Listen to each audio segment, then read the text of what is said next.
We'll guide you through how to make liquid loading effect in After Effects. If you find this helpful, don't forget to like and subscribe.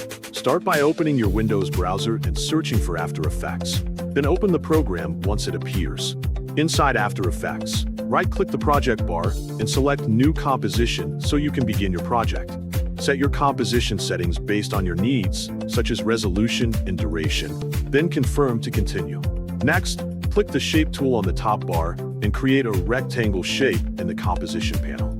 After creating the rectangle, duplicate it so you have two identical layers to work with. On the duplicated rectangle, turn off the Fill option and turn on the Border option. Then adjust the border value to your preference. After that, hide the border layer for now so you can focus on the fill layer. Select the fill layer and use the anchor point tool to move the anchor point to the left side of the shape. Then press S on your keyboard to open the scale settings and enable keyframes for animation. Turn off the scale sync option so you can control each direction independently.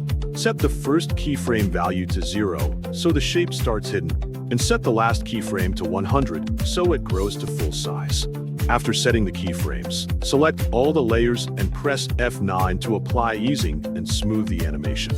Next, select the fill layer again and open the Effect and Presets panel. Search for the effect called Turbulent Displace and apply it to the fill shape. Adjust the amount value based on how strong you want the distortion to appear. After that, enable keyframes for the evolution setting inside the effect. Set the first keyframe to 0, then move forward in time and set the last keyframe to any value that creates motion you like. Once done, turn the border layer back on so both layers are visible again. Now select the fill layer and precompose it to keep the setup clean. Press S again and scale the fill layer up until it fits properly inside the border shape. After that, select the Shape tool again and create a mask on the fill layer to remove any unwanted parts that go outside the border. Finally, press the spacebar on your keyboard to preview the animation and check the result. If needed, adjust timing, scale, or effect values to refine the look until it matches your expectation. This completes the full process from start to finish clearly.